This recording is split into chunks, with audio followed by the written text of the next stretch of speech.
வரஹ்மத்துல்லாஹி வரகாத்துஹு.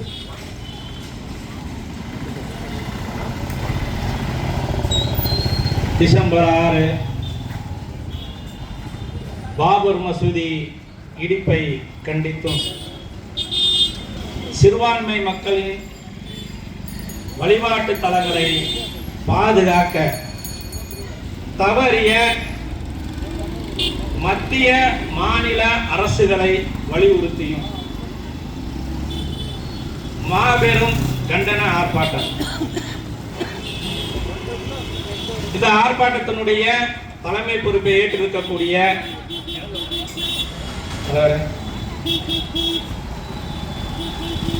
இந்திய தவ்ஹீத் ஜமாத்தினுடைய தலைவர் அன்பு சகோதரர் சாவுல் ஹமீது அவர்களே, இந்திய தவ்ஹீத் ஜமாத்தினுடைய மாநில தலைவராக இருந்து பாபர் மசூதி இடிப்பு நாளில் இருந்து களமாடிய எங்களுடைய அன்புக்குரிய பாசத்துக்குரிய அண்ணன் எஸ்.எம். பாக்கர் அவர்கள் இந்த ஆண்டு இல்லை, அவர் பார்த்தாகிவிட்டார். அந்த போராளிகளை நினைவு கூறுவது நம் மீது கடமையாக இருக்கிறது. மேலும் இன்று அரசியல் சாசன சட்டத்தை நமக்கு வடிவமைத்து கொடுத்த அண்ணல் அம்பேத்கருடைய இறப்பு நாள். சட்டத்தின் சக்கரவர்த்தியாக இருந்து எல்லா மக்களுக்கும் சரியான ஒரு சட்டத்தை வடிவமைத்த அண்ணல் அம்பேத்கருக்கு இந்த ஆர்ப்பாட்டத்தின் வாயிலாக புரட்சிகரமான வாழ்த்துக்களை கூறி இந்த ஆர்ப்பாட்டத்தில் கண்டன கோஷத்தை எழுப்பிய ஐக்கிய முஸ்லிம் முன்னேற்ற கழகத்தினுடைய மதுரை மாவட்ட செயலாளர் அன்பு சகோதரர் யூசுப் அக்பர்பாய் அவர்களே, இந்த கண்டன ஆர்ப்பாட்டத்திற்கு கண்டன உரை நிகழ்த்த வருகை தந்திருக்கக்கூடிய பாசத்துக்குரிய மௌலவி முகமது ஷரீப் அவர்களே, இந்த கண்டன ஆர்ப்பாட்டத்தில் உரை நிகழ்த்த வருகை தந்திருக்கக்கூடிய புரட்சிகர இளைஞர் முன்னணியுடைய பொறுப்பாளர் ரா குமரன் அவர்களே, எங்களுடைய இந்த அழைப்பை ஏற்று இந்த ஆர்ப்பாட்டத்திலே அமைந்திருக்கக்கூடிய இஸ்லாமிய போராளிகளே, இஸ்லாமிய சேவை சங்கத்தினுடைய பொதுச் செயலாளர் அன்பு சகோதரர் முஜிபுர் ரஹ்மான் அவர்களே, மேலும் இந்த பகுதியிலே வாழக்கூடிய ஜமாத்தார்களே, இஸ்லாமிய பெருமக்களே, வியாபார பெருமக்களே, ஆர்ப்பாட்டத்திலே கலந்து கொண்ட நபர்களுக்கு அதிகமாக எங்களுக்கு பாதுகாப்பு வழங்கி கொண்டு இருக்கின்ற காவல்துறை நண்பர்களே, உங்கள் அனைவரையும் இந்த ஆர்ப்பாட்டத்தின் வாயிலாக சந்திப்பதில் மகிழ்ச்சி அடைந்தவனாக இந்த டிசம்பர் 6 தினத்தன்று சில செய்திகளை இந்த மக்கள் மன்றத்தில் நாங்கள் சொல்வதற்கு கடமைப்பட்டுள்ளோம். டிசம்பர் 6 என்றாலே தமிழகத்திலே மிகப்பெரிய ஒரு ஆர்ப்பாட்டம் போராட்டம் எல்லாம் நடந்து கொண்டிருந்தது. கழுத வேஞ்சி கட்டெரும்பு ஆனது போல டிசம்பர் 6 என்றால் என்ன, பாபர் மசூதி எதற்காக இடிக்கப்பட்டது, பாபர் மசூதியுடைய வழக்கிலே தீர்ப்பு வழங்கப்பட்டு விட்டது, அந்த இடத்துல ராமனுக்கு கோயில் கட்டாகி விட்டது, இனியும் இவர்கள் ஏன் போராடுகிறார்கள் என்ற ஒரு கேள்வி நாம் அனைவருடைய மனதிலே எழும்.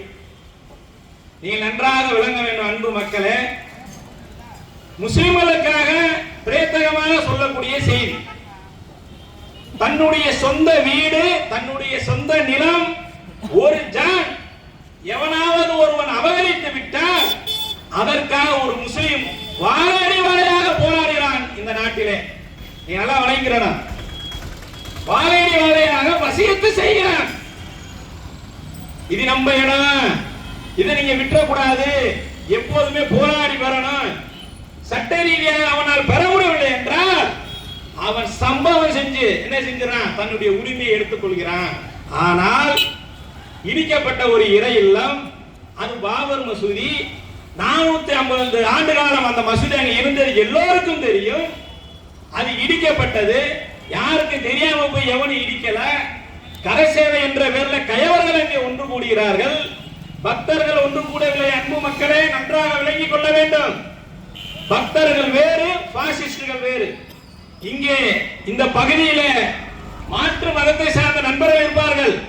இந்த இடத்துக்கு தெற்கு வாசல்னு பேரு. தெற்கு வாசல் என்ன? மீனாட்சி அம்மன் கோயிலுக்கு தெற்கு பக்கம் இருக்கிற வாசல் இந்த பகுதி இருப்பதால் இது தெற்கு வாசல். அவர்கள் எல்லாம் பக்தர்கள். ஆனால் பாபர் மசூதியை இடித்தவர்கள், இன்னும் சில பள்ளிவாசல்களை இடிக்க வேண்டும் என்று நினைப்பவர்கள் எல்லாம் பாசிஸ்டுகள், ஆர்எஸ்எஸ் காரர்கள், அடுத்தவர்களுடைய இடத்தை அபகரிக்க வேண்டும் என்று தீய எண்ணத்தோடு செயல்படுவார்கள். அதன் மூலமாக ஆட்சி அதிகாரத்தை வெல்ல வேண்டும் என்று நினைப்பவர்கள். நீங்க நல்லா வழங்குறோம். பிஜேபி என்ற ஒரு கட்சிக்கு ஒரு கொள்கையே கிடையாது. இன்றைக்கு பிஜேபி மூன்றாவது முறையாக இந்த இந்திய திருநாட்டில் ஆட்சி அமைச்சிருக்கிறது என்றால் அது இஸ்லாமியர்களுடைய பிணங்களின் மீதும் அவர்களுடைய ரத்தத்தின் மீதும் தான் ஏறி அவர்கள் அமர்ந்திருக்கிறார்கள் என்பதை மனச்சாட்சி உள்ள எவனுமே மறுக்க முடியாது. உண்மைதானே? உங்களுக்கு என்ன கொள்கை இருக்கு? நீங்க எடுத்தது பாபர் மசூதி விஷயத்தை, அயோத்தியிலே ராமருக்கு கோயில் கட்ட வேண்டும் என்று எடுத்தீங்க. பாபர் மசூதி இடிச்சவன என்ன பண்ண? இந்த ஆர்ப்பாட்டத்தை நடத்துவதற்கும் வருடந்தோறும் நாங்கள் போராடுவதற்கும் காரணம் இருக்கிறது. அன்பு உறவுகளே, மாவட்டத்தில் 5 லட்சம் முஸ்லிம்கள் வாழ்கிறார்கள். சிட்டிக்குள்ள மட்டும் 2 லட்சம் பேர் இருக்கான். ஆனால் இந்த ஆர்ப்பாட்டத்தில் 30 பேர் பங்கெடுத்திருக்கிறார்கள், 50 பேர் பங்கெடுக்கிறார்கள் என்றால் அவன் இறைவனையும் இறை இல்லத்தையும் அவன் நேசிக்கிறான். தன்னுடைய உயிரை விட நம்மளுடைய உரிமை மேலானது என்று அவன் நேசிக்கிறான்.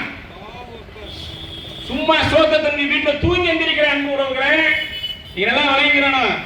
உருவாக்குறதுக்கு தான் பல பேர் வேணும், உடைக்கிறதுக்கு 10 பேர் போதும். இதை நீங்க சரியா வழங்கி வச்சுக்கிறோம். பாபர் மசூதி பிரச்சனை என்பது அரசாங்கத்துடைய பார்வையில முடிஞ்சிருச்சு. என்ன சொல்றேன்?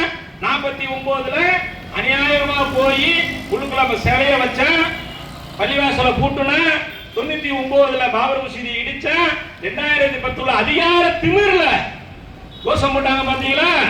என்ன கோஷம் போட்டாங்க? ராமர் கோயில் கட்டினது அயோக்கியத்தனம். இதை எவனாலும் மறுக்க முடியுமா? நீங்க சொல்லுங்க.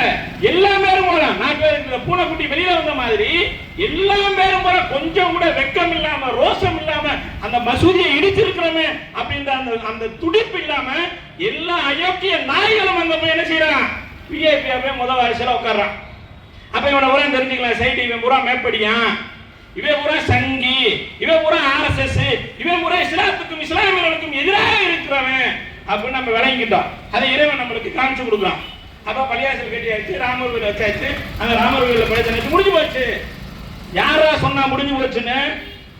49ல ஆரம்பிச்சது 2015 ஜட்ஜ்மெண்டோட அது ஓ கணக்கு. எங்க கணக்கு இன்னும் முடியல.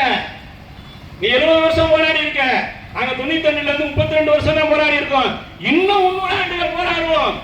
நாங்க எங்களுக்கு அப்புறம் எங்களுடைய வாரிசுகள் போராடுவார்கள். இவர்கள் செய்த இந்த அயோக்கியத்தனத்தை, இவர்கள் செய்த இந்த அராஜகத்தை இந்த மக்கள் மத்தியிலே நிலைநிறுத்த வேண்டியது ஒவ்வொரு ஜனநாயகவாதிகளுடைய கடமையை நண்பு உறவுகளே வழங்குகிறோம். அதுக்காக தான் என்ன செய்யறோம்? இதை நாங்க முன்னெடுக்கிறோம். இதை சில மூலவி முஸ்லிம்கள் விமர்சனம் செய்வான். பாபர் முஸ்லிம் முடிஞ்சுங்க, அதை போய் எதுக்கு போராட்டம் பண்ணணும்? இந்த பகுதி நம்ம வாழக்கூடிய இஸ்லாமியர் பகுதி அதிகமாக இருக்கக்கூடிய பகுதி. அவங்க என்ன நினைக்கிறாங்க? அயோத்தியில தாங்க பிரச்சனை. உங்களுக்கு செய்தியை சொல்றேன். மதுல என்ன நடந்துச்சுன்ற செய்தியை சொல்றேன், என்ன நடக்க போற செய்தியை சொல்றேன். சரி, ராமர் கோயில விட்டுருவான், பாபர் மசூதியை விட்டுருவான். அவங்க உச்ச நீதிமன்றத்துடைய தீர்ப்புங்க. என்ன சொன்னாலும் என்ன சொல்லுவான்? உச்ச நீதிமன்றத்துடைய தீர்ப்பு, அதை எல்லாரும் மதிச்சாகணும். இதே 1992ல டிசம்பர் 6ல உச்ச நீதிமன்ற தீர்ப்பு தான் சொல்லுது, பாபர் மசூதியுடைய ஒரு செங்கலுக்கு கூட சேதாரம் வரக்கூடாது என்பது. அதை அந்த பாசிஸ்ட் மதிச்சானா?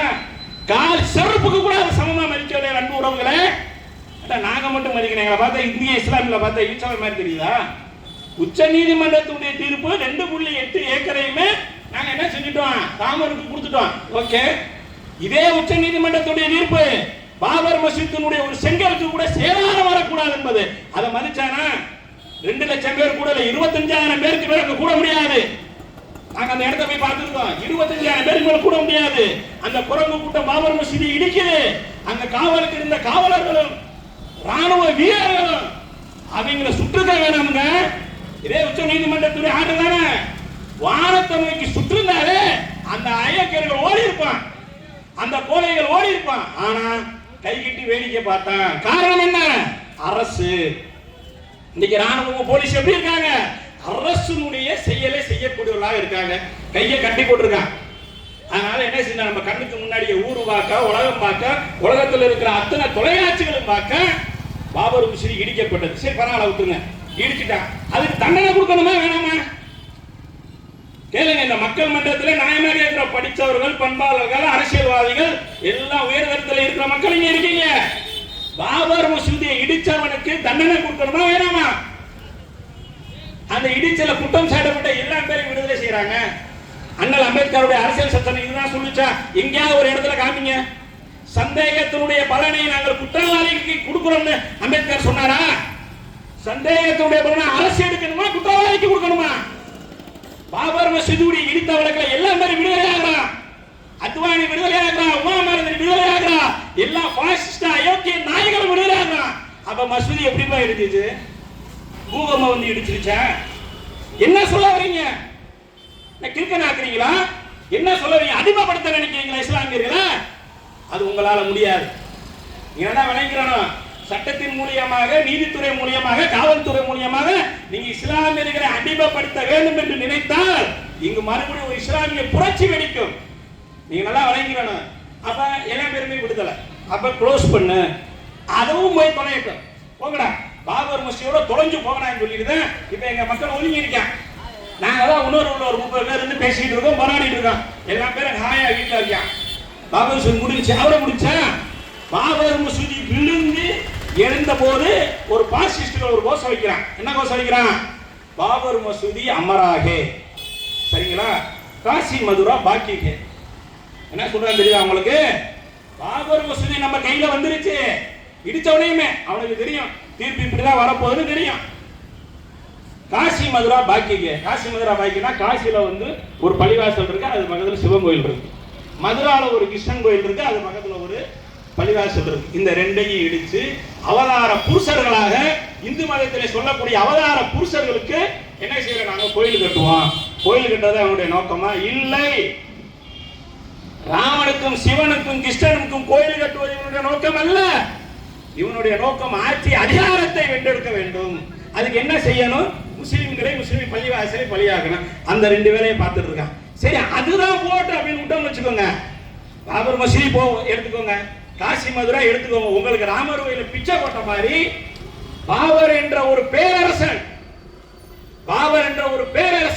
ராமர் என்ற அவதாரமா இருக்கட்டும், அயோக்கிய அரசனா இருக்கட்டும், அவனுக்கு கோயிலுக்கு போட்ட பிச்சை வச்சுக்கிறோம். ஓகே, அடுத்த 2 பள்ளிவாசலை வச்சுக்கிட்டு செஞ்சிட்டு இருக்கான். சரி, அதுவும் போட்டுண்டா இவன் லிஸ்ட்ல இருக்கு. இந்த பேரும் பார்த்தா இந்த ஆண்டு மட்டும் 3 பள்ளிவாசலை நம்பர் ஆக்கியிருக்கான் கோர்ட்ல. அந்த கோஷம் குடும்பம் சொன்னாங்க பாருங்க, ஏண்டா சாமியை போய் கோயில தேடுறானா, இவன் கோயில வந்து பள்ளிவாசலுக்குள்ள தேடுறான். அப்ப நீங்க சட்டம் என்ன செய்யுது, அரசு என்ன செய்யுது, வேடிக்கை பார்க்க எப்படி நம்பர் ஆக்குவீங்க? இந்த ஆண்டு மட்டும் 4 பள்ளிவாசல் வட மாநிலத்துல 4 பள்ளிவாசல் கோர்ட்ல நம்பர் ஆயிருக்கு. அந்த பள்ளிவாசலுக்குள்ள கோயில் இருந்துச்சு. எவனோ ஒரு ரோட்ல போற புறம்போக்கு கைபர் போன கணவாய் வழியாக ஆடுமாடுகளை ஓட்டிக்கிட்டு வந்த ஒரு ஆரிய கூட்டம், அனாதை கூட்டம், அவன் ஒரு வழக்கு போறான். இவன் நம்பர் ஆகி வாயாக்குவான்னு கூப்பிடுறான். என்னங்க அந்த நாட்டில் நடக்குது? இந்த அருக்கு வரமலையான ஆஸ்பத்திரி இது எனக்கு சொந்தம் என்று நான் வழக்கு போட்டா எத்தனை டாக்குமெண்ட் கொடுக்கணும்? பத்திரம் கொடுக்கணும், மதர் டாக்குமெண்ட் தாய் பத்திரம் கொடுக்கணும், கரண்ட் பில்லு கொடுக்கணும், ஈசி கொடுக்கணும், பட்டா கொடுக்கணும், வாங்கின பேர் சொல்லணும். எல்லாமே கொடுத்தாதான் நீதிபதி நம்பர் ஆக்குவாரு. எல்லாத்துக்கும் மூஞ்சில வீசிடுவாரு. ஆனா எத்தனை ஆவணமும் இல்லாம ஒரு பள்ளிவாசல நம்பர் ஆக்கி கூப்பிடுறானா நம்ம நாடு எங்க போயிட்டு இருக்கு நீங்க வழங்கணும். மறுபடியும் ஒரு பள்ளிவாசல் இடிக்கப்படணுமா? மறுபடியும் இந்த ரத்த ஆறு இந்த நாட்டில் ஓட வேணுமா? மறுபடியும் விரும்பதகாத செயல்கள் இந்த நாட்டில் நடக்க வேணுமா? அதான் விரும்புறீங்களா நீங்க? அது ஆகக்கூடாதுன்றதுக்காக இந்த ஆர்ப்பாட்டம், அது ஆகக்கூடாதுன்றதுக்காக இந்த போராட்டம். நீங்க நல்லா விளங்கிக்கணும். முதல்ல ஏற்கனவே நடந்துச்சு இந்திய வரலாற்றில் ஒரு பிழை, ஒரு தவறு நடந்திருக்கு. அதை சரி செய்வானா? அந்த தவறை மீண்டும் மீண்டும் செய்யறாங்க. யார் செய்யறா? ஆர்எஸ்எஸ் செய்யுது, சங் பரிவார்கள் செய்யறான். அதுக்கு அரசு துணை போகுது. ஆர்எஸ்எஸ் பினாமியாக இருக்கக்கூடிய பிஜேபி அதிகாரத்தில் இருக்கனால அதை செய்யறான். அதை என்ன செய்யணும்? 1991 மத வழிபாட்டு தளம் பாதுகாப்பு சட்டத்தை போடுறாங்க. சுதந்திரத்துக்கு முன்னாடி எப்படி எல்லாம் இருந்துச்சோ அப்படியே இருக்கணும். அந்த சட்டம் என்ன ஆச்சுன்னு தெரியல. வழிபாடு தளத்தை பாதுகாக்கிறதுக்கு ஒரு சட்டத்தை நிறைவேற்றுறான். அந்த சட்டம் என்ன ஆச்சுன்னே தெரியல. அப்ப என்ன நடக்குது இந்த நாட்டுல சொல்லுங்க. சிறுபான்மை மக்கள் 800 ஆண்டு காலம் இந்த நாட்டை ஆண்டவன், குத்து மதிப்பா சொன்ன 500 ஆண்டு காலம் ஆண்டவன், வெள்ளையனுக்கு எதிராக 200 ஆண்டு காலம் போர் செய்கிறவன், வெளிநாட்டுக்கு சென்று வேலை பார்த்து அந்நிய செலவாணியை குமிச்சிட்டு இருக்கிறவன், இவன் இந்த நாட்டுக்கு துரோகம் செய்யல. இவனுடைய வழிபாட்டு தலங்கள் மொத்தமா குறி வைக்கப்பட்டுக்கிட்டே இருக்குன்னா இதை நடுநிலையா இருக்கக்கூடியவங்க கேட்கணுமா வேணுமா? அவங்க கேட்காம இருக்காங்க பாருங்க. அதுதான் அதை விட ஆபத்தாக இருக்கிறது. யாராவது ஒரு ஆள் ஏத்து கேட்கிறாங்கன்னா பிஜேபி காரனா விடுங்க. பிஜேபி மட்டும் தான் இருக்கானா? காங்கிரஸ் இருக்கு, கம்யூனிஸ்ட் இருக்கு, திராவிட பேரியம் இருக்கு, மயில் இருக்கு, மட்டை இருக்கு, எல்லாம் இருக்கு. என்னதான் செய்றீங்க நீங்க? இதை எப்படி நம்பராக்க முடியும்? ஏற்கனவே ஒரு மசூதி இடிச்சிட்டீங்க, அந்த ரணமே இன்னும் ஆறல. எத்தனை உயிர்கள் அதுல பலியாச்சு. இவ்வளவு பிரச்சனை நடக்கும் பொழுது இன்னொரு பலியாசல் எதுக்குடா நீங்க போறீங்கன்னு சொல்லி யாராவது கேட்கணுமா? நம்ம எவனுமே கேட்க மாட்டோம், நாங்க தான் கேட்கோம். அப்ப என்ன செய்யறது? இஸ்லாமியர்கள் தங்களுடைய தேவைக்காக போராடுறாங்க, இந்திய விடுதலைக்காக போராடினாங்க. இப்ப என்ன செய்யறாங்க? இப்ப போராடிட்டு இருக்காங்க. இதுல மத்திய அரசு எப்படி இருக்குன்னு நினைச்சிட்டீங்களா? இதுல மாநில அரசு அதுல கொஞ்சமும் சலச்சவங்க கிடையாது. இந்த மாநில அரசு நம்ம மக்கள் நிக்கிறாங்க பாருங்க, சிறுபான்மை மக்களுடைய காவலர்கள். ஸ்டாலின் காப்பாத்துவாரு, திமுக காப்பாத்து, ஒரு மயிரும் காப்பாற்ற மாட்டாங்க. நடக்கிறத வேடிக்கை தான் பார்ப்பானே தவிர இஸ்லாமியர்களுடைய அந்த ஜீவாதார உரிமையாக இருக்கட்டும், பள்ளிவாசலா இருக்கட்டும், வாயவே திறக்க மாட்டான். அது பாட்டுக்கு நடக்கட்டும். பாபர் மசூதி விஷயம் தீர்ப்பு வரும்போது ஒவ்வொருத்தரும் ஒரு கருத்தை சொல்றான். பாபர் மசூதி தீர்ப்பு வரும்போது ஒவ்வொருத்தரும் ஒரு கருத்தை சொல்றான். அதுல முக்கியமா நம்ம முதலமைச்சர் சொல்றாரு. என்ன சொல்றாரு? நீண்ட நாட்களாக நடந்து கொண்டிருந்த பிரச்சனைக்கு தீர்வு கிடைத்து விட்டது. ஒன்றை கேட்டானா? ஒரு பத்திரிகையாளர் கேட்கக்கூடிய கேள்விக்கு எல்லா கேள்விக்கும் பதில் சொல்ல வேண்டிய அவசியம் எவனுக்கும் கிடையாது. நோ கமெண்ட்ஸ், நான் கருத்து சொல்ல விரும்பவில்லைன்னு போயிட வேண்டியதான். நீண்ட நாட்களாக நடந்து கொண்டிருந்த பிரச்சனைக்கு சொல்றையே. உன் கூட இருந்தார் வை கோபாலசாமி, இப்ப அவர் வைகோவா மாறிட்டாரு. வையாபுரி மையம் கோபாலசாமி வைகோவா மாறிட்டாரு. அவரு நீ முதலமைச்சர் ஆகக்கூடாது என்பதற்காக, கலைஞர் வாரிசு அரசியல் நடத்துறார் என்பதற்காக உன்னை விட்டு பிரிஞ்சு போட்டு அறிவாலயத்தை நான் மீட்பேன்னு கிளம்பினாரு. வரலாறு படிங்க நண்பு மக்களே. எவன் ஒருவன் வரலாறை சரியாக படிக்கவில்லையோ அவன் வரலாறு படிக்க முடியாது. வரலாற்றுல இருந்தா சூழல்ல இருந்து அழிஞ்சே போயிருவாங்க. அவர் என்ன சொல்றாரு? அறிவாலயத்தை மீட்பேன்னு சொல்றாரு. அந்த அறிவாலயத்தை மீட்கும் போது விட்டு கொடுக்க வேண்டியதானே அவருக்கு?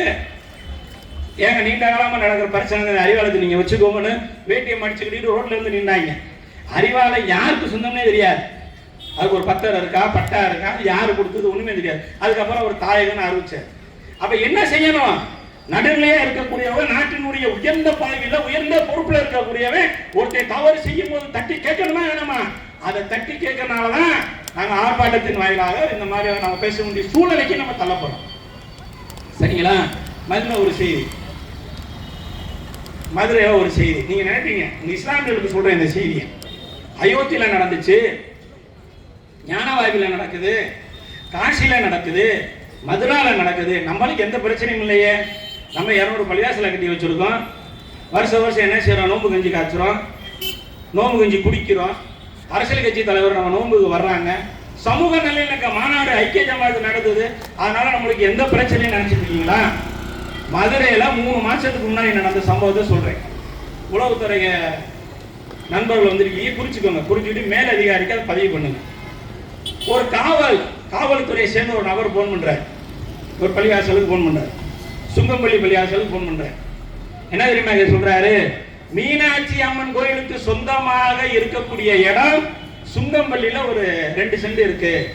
அதை நீங்க என்ன பண்ணிருங்க, அவங்களுக்கு அளக்கிறதுக்கு அனுமதி கொடுங்க. பிரச்சனை எங்க இருந்து ஆரம்பிக்க தெரியுதா?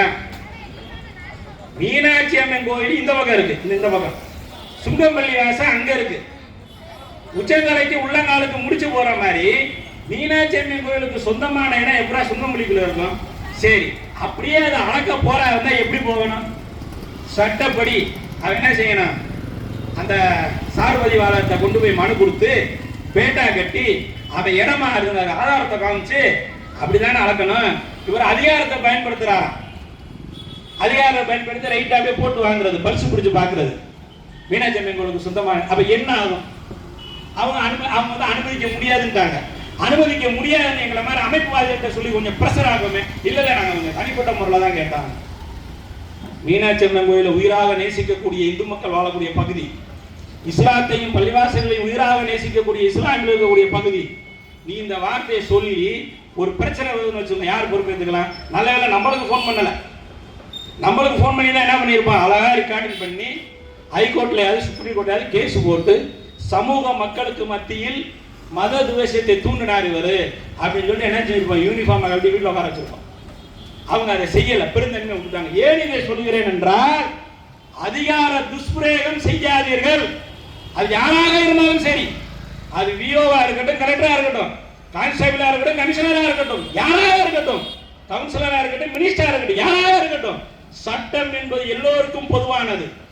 அந்த சட்டத்தை வடிவமைச்சாங்க அம்பேத்கருடைய நினைவு நல்லதான் இங்க உட்கார்ந்துருக்கோம். அப்ப இந்த மாதிரியான பிரச்சனைகள் என்ன செய்யறாங்கன்னா, கொஞ்சம் கொஞ்சமாக இவர்கள் உருவாக்குவார்கள். அதுக்கு பலியாகிடக்கூடாது. பலவீனமான என்ன ஆவான், பலியாயிடுவான். ஆகவே அன்பு உறவுகளை, டிசம்பர் 6 என்பது முடிந்து போன விஷயம் அல்ல. அது இந்திய வரலாற்றிலே அநீதி இழைக்கப்பட்ட ஒரு சம்பவம். நீங்க நினைச்சிருக்கலாம் இந்த ஆர்ப்பாட்டத்துக்கு வராம இருக்காங்க, அவங்களுடைய இதயத்துல இருக்கு, இதயத்துல வலி இருக்கு, ஆனா வெளியில வர சொல்ல முடியாம வீட்டுக்குள்ளே முடங்கி உட்கார்ந்துருக்காங்க. அந்த டிசம்பர் 6 என்பதை வருடந்தோறும் ஆண்டுதோறும் நாம் வாழும் வரை, இந்த உலகம் இருக்கும் வரை நாம நினைவு கூற வேண்டியதும், அந்த இடித்த கைவர்கள் இருக்காம பாரு அயோக்கியர்கள், அந்த ஐயர்களை கண்டிக்க வேண்டியது ஒவ்வொரு முஸ்லிம்களுடைய கடமை இல்லையே நண்பு உறவுகளே, ஒவ்வொரு இந்திய பிரஜனுடைய கடமை. எவனெல்லாம் இந்த நாடு நன்றாக இருக்க வேண்டும் நினைக்கிறானோ அவனுடைய கடமை. ஒருத்தர் தப்பு செஞ்சா அது தப்புன்னு சொல்லணும். அதை நீங்க செய்யாம சொல்லிட்டீங்கன்னா அந்த தப்பை நீங்க மறைமுகமா ஆதரிக்கிறீங்க என்று அர்த்தம். அப்ப நீங்க இது கவனித்துக் கொள்ள வேண்டும். அதனாலதான் நம்ம என்ன செய்யறோம், ஆண்டுதோறும் டிசம்பர் 6 அன்று நம்ம ஆர்ப்பாட்டம் நடத்துறோம். மக்கள் மன்றத்தில் இந்த செய்திகளை பதிவு பண்றோம். இன்னொரு பள்ளிவாசல் இடிக்க கூடாது என்பதில் மும்முரமாக இருக்கிறோம். மதுரையில, தமிழ்நாட்டில், இந்தியாவில் எங்கேயும் ஒரு மத கலவரமோ மத பிரச்சனையை வந்துடக்கூடாது என்பதற்காகத்தான் இதை நாங்கள் முன்னெடுக்கிறோம். இது எங்களுடைய கடமை, இது நம்மளுடைய உரிமை. இதை நீங்க மறந்தீங்கன்னு வச்சுக்கோங்க, உங்களுடைய ஒவ்வொரு உரிமைகளும் பறி போய்கிட்டே இருக்கும். வேணா நீங்க விட்டு விலகிட்டீங்க, உங்களுடைய உரிமைகள் எல்லாம் பறி போகும். இந்தியாவை ஆண்ட சமூகம், வெள்ளையனை எதிர்த்த சமூகம், இந்த நாட்டினுடைய மண்ணின் மைந்தர்கள், அரபு நாட்டிலிருந்து வந்தவர்கள் அல்ல. இந்த நாட்டினுடைய மண்ணின் மைந்தர்கள், இந்த நாட்டில் எவனுக்கெல்லாம் எல்லா உரிமை இருக்கோ அதை விட ஒரு மடங்கு மேலாக உரிமை உள்ள சமூகம் இந்த சமூகம் என்பதை நினைவில் கூறி, டிசம்பர் 6 என்பது, பாபர் மசூதி என்பது என்றுமே தீராது. நீங்க முடிஞ்சிருச்சுன்னா எதுக்கு இது காவல் நிலையத்துல, பஸ் நிலையத்துல எதுக்கு போய் நீங்க செக் பண்றீங்க? பாபர் மசூதி முடிஞ்சிருச்சு, அரசாங்கம் சொல்லுது ஓகே, இன்று பாபர் மசூதி இடிப்பு தினம், ரயில் நிலையங்கள் பாதுகாப்பு விட்டுட்டு போக வேண்டியதானே? அப்ப உங்களுக்கே தெரியுது இது முடியவில்லை என்று. ஆனா இது முடியாது, இது தொடர்ந்து தலைமுறையை தாண்டி நடக்கும். அந்த பாபர் மசூதிற்காகவும் பிற பள்ளிவாசல் ஈடுபடக்கூடாது என்பதற்காகவும் நாங்கள் தொடர்ந்து ஜனநாயக ரீதியிலே களவாடுவோம் என்று கூறி இந்த வாய்ப்பு எனக்கு ஏற்படுத்தி கொடுத்த இந்திய தௌஹீத் ஜமாஅத்துடைய மாவட்ட தலைவர் அன்பு சாவலம் அவர்களுக்கு நன்றி கூறி விடைபெறுகிறேன். அஸ்ஸலாமு அலைக்கும் வரஹ்மத்துல்லாஹி வபரகாத்துஹு.